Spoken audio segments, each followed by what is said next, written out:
Hello and welcome to the Art of Living with Siggie and Hayuta, where we talk about any and all issues, aspects of life and living. It's not only okay. issues. This is our very first try, so yes, aspects of life and living out of our personal knowledge, professional experience, and unique perspective. Siggie, yes. Introduce our guest. This is Adam, my son, my oldest son, and we wanted to go back to February 20th, 2010. Oh, the phone call. No, 2011. yeah. Yeah, it was just last February, almost not quite a year ago. The phone call no parent ever wants to receive. And what was the phone call? Something like, Mom, Ima, I was attacked. I don't think I remember the exact words. What I remember actually is that someone took the phone from Adam after he said what he said. And later on I realized it was one of his roommates that was actually helping at the time. And she started to explain. And I remember that I was just gasping for air. And I think for about 2 minutes I probably did not say anything. I was just crying. Yes. So Adam is your, let's just tell everybody that he's your oldest son. It's my oldest son. He's 27, right? Right. Okay, and what happened February 20th? On February 20th, this last year, I was living in Washington, D.C. And it was the very end of winter, but it happened to be a very, very warm day. It was about 75 degrees. Everybody was out in the streets. It was lovely. It was really nice. I came home from a conference. It was a little bit late. It was about 11:30 at night. The moon was either full or very near full. So it was very light. It was very warm. There was kids running around in the streets. So what you're saying, it wasn't deserted. A freaky night. Right. No. Dark and... Yeah. I came off of the metro and I was walking home along a path I walked many times before. I was on my cell phone and a group of high school kids passed by me, maybe about 15 of them. And I didn't think very much of it. And after I passed by them, I got somebody hit me on the back of the head. And I thought, okay. And then they knocked my cell phone out of my hand and they started to punch me in the face and beat me and knocked me to the ground and stole my backpack, which...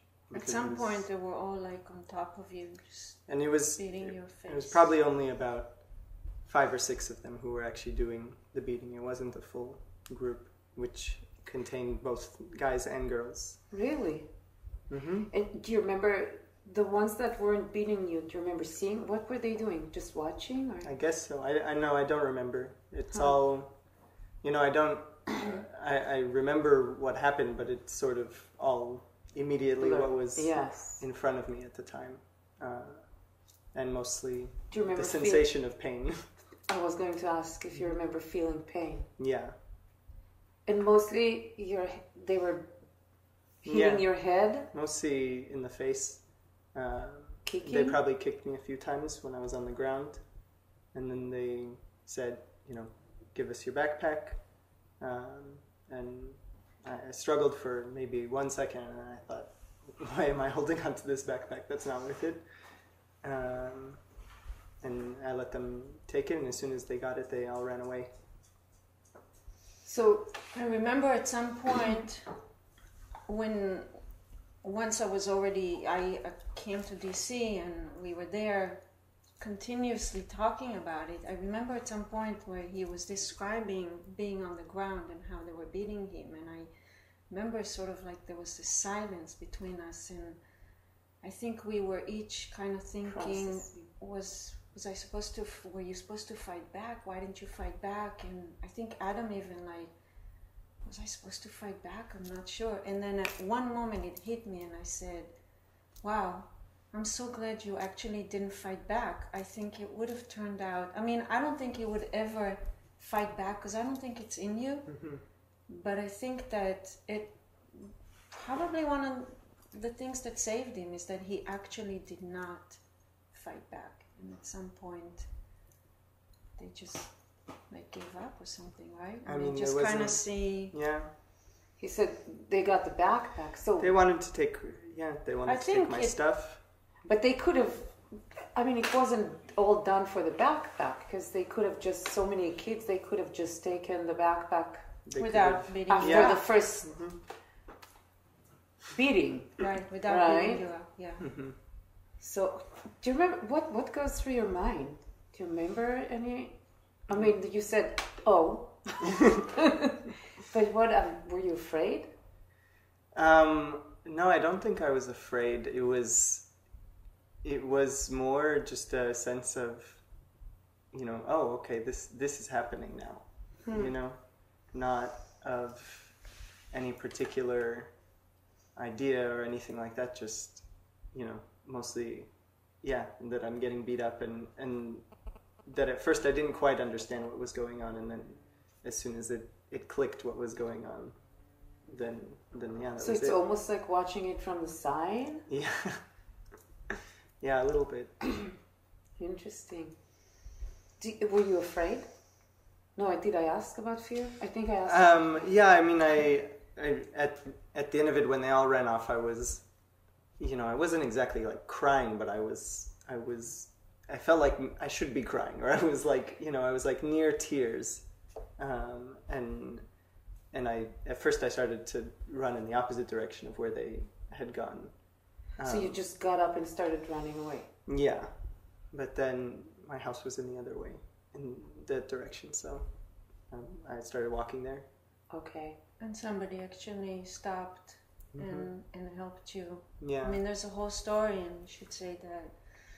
Yeah, no, a man in the street found me, and he saw that I was bleeding everywhere, and my face was really a mess. Yeah, and black eyes and everything. And he said, "Okay, well, how far do you live?"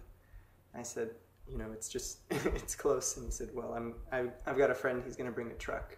And they drove me to my house, and I came in, and one of my roommates was home, and she called the ambulance and went to the hospital, and she stayed with me all night too. Yeah. And I arrived the next morning, and I think the first few moments to see your son laying there, and I don't think we could say, I know I couldn't say anything, right? There were no words really. I think that I just kind of held hands and were tearing, and I just studied his face. What was going on? I mean, he was bruised all over, his lips, his ears and eyes. It looked awful. And so are you, after this happened to your son, one of the worst fears every mother has. I don't think I've ever in my entire, I don't think that ever crossed my mind that something like this can happen. Okay. So this catches you. Are you more afraid now? Completely by surprise. Not really. So here is where I learned things from Adam. So one of the things I can say is that he definitely never felt like a victim. And he, one of the first things he said to me when we just started talking, he said, I don't hate them because their life is probably worse than mine. So I remember thinking, what do you mean, Adam? And then I realized that he's just not seeing himself as a victim. He sees this as a random act that can happen to anyone. There was never a moment where why me and my life is this or that. It's unfortunate. It's terrible. It's awful. But I'm going to be okay. And I don't think there was ever a doubt that he was going to be okay. Yeah. And you're talking about mind. emotionally. And I don't know. Yeah. Physically. I think in his mind, and you know what? I also believed that he was going to be okay. I don't think there was ever a doubt in my mind, because I saw how he Cared himself. Yeah, treated the whole Was there an element of situation. humiliation? I mean, to just being there. I mean, no, not. There was, you know, it was something that there wasn't really anything that I could do. There was a lot of them, and I don't think I ever. Yeah, I mean, it did seem like just a random occurrence, like it was something like an earthquake or a fire or something the that force happens. of nature. Yeah, I mean, it wasn't. I didn't feel Yeah. that it was something personal.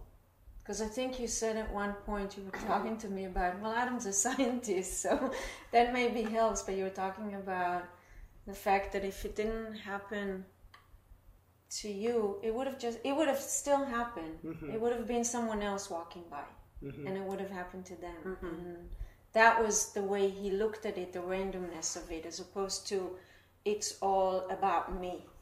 And I think he was concentrating mainly on just being okay, recovering. And I mean, and I was, you know, there was a very minor amount of broken bones. There was just some fractures in my face, and the doctor said I would be fine in a few weeks. I was healthy. I was, you know, the only thing that I lost was some material Right. objects, Right. but that was it. Yeah. So I think the whole time I was definitely watching him being strong, feeling strong, and not making it up. You know, he wasn't trying to be To macho. be a hero. No, not at all. He was just being himself, authentic, and this is it. And Do you look over your shoulders more now when you walk down the street? Yeah, I guess I do to a certain extent. I think it's a natural reaction to, you know, you learn from your experiences, and when you have certain experiences, it causes you to look at the world slightly differently. But I don't know that, you know, I definitely don't fear going down the street, and I you know, continued living in that neighborhood for 6 months afterwards, and I didn't walk by that particular spot at night anymore. Yes. Other than that, you know, I never felt like the neighborhood was just as safe the night before and the night after. You know, nothing had changed about it. Not more, not less. Yeah, exactly. Okay. But I understand that you are not angry at these kids, and you. there was a moment. I think it was here. I think at some point, no, like there was a moment of some Anger or I think I started feeling a little angry. Like I wanted to get to those kids, and it wasn't about punishing them. I wanted to talk to them. I wanted to understand Yeah. what, you know, I actually wanted to help them. Yeah, that's and- rather. I Well, think I that's think- what I said to you, that I would rather, you know, I don't want something bad to happen to them. I would rather something good happens to them in Right. their lives, and so that they can. But so what would you say This to would them if never you happen. had the opportunity to sit with these 15 kids, boys and girls, who had it in them to Do be so something cruel. like this, right? I mean, regardless of how you feel about them, this is cruelty. Yeah, and it comes And from from probably the- people being cruel to them a lot of their lives, and people, Okay, so what would you say to them? I- Because a lot of people who have experienced cruelty, like Mm-hmm. you, don't use it as an excuse to become cruel to others, right? True, but it has to be. I mean, I think Adam means something over It's systematic. It's systematic their it's entire something that- life. yeah. They see this as a way of revenging, right? Whatever is supposedly happening. Yeah. So or what would happened you to tell? them. What would you tell them if they were sitting here, all 15 of the high school kids, Yeah, terribly misguided, I think. to say the least? You know, Right. I'm sitting here a little bit. You know, I have a little bit of trouble with this total acceptance and understanding. But Yeah. so Yeah, no, I think What would most you- people do. Yeah. That's whenever I've talked to people. Yeah, because but it's not just about, it's not necessarily about accepting what they did. Yeah. It's understanding where they come from, Okay. and that the only way maybe really to stop it is to help them. Because I think what happened to Adam, you see, like we're talking about the cruelty, what happened to Adam, it happened to them too. Now, I'm not saying at another time. Right then, in that moment, the cruelty that they are inflicting is actually happening to them as well. I think, yes, in my mind, this is what I would have loved to show them, that actually they're not benefiting. They're suffering just like he suffered all these bruises, and they suffered too in maybe a different way. Nobody punched them, but the punching that you do does have... And it definitely does not well. improve your life. It doesn't No, change yeah. it for the better. Right. You go home and maybe there's a moment... Really, I'm looking for something. What do you have to say to these kids? I mean, it would be, you know, I would want to find out what happened to them, what were their lives like, and what, you know, how often had something like this happened to them? Was it something at home? Was it something at school? Was, you know, it was probably, I guess I imagine it being over many years, and it's a good question. I don't know exactly what I would say to them. Yeah. I do have to say that one of the things that hit me hardest was the fact that it happened in Washington, D.C.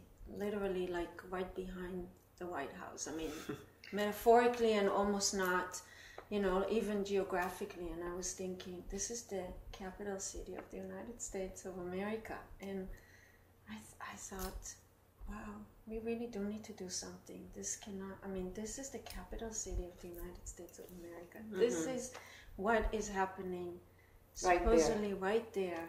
In the backyard of the White House. Yeah. And it should not, honestly. Like, no way. I think that should be such a wake-up call. I think we're out of time. Yeah, we probably are. Thank you. Yeah. This is very interesting and very, I'll say the I word, inspirational. Taking the risk that my son will think I'm cheesy. And there's more to come. Listen to us. Be here, be now, be inspired. The Art of Living with Siggie and Hayuta. Thank you so much for being with us.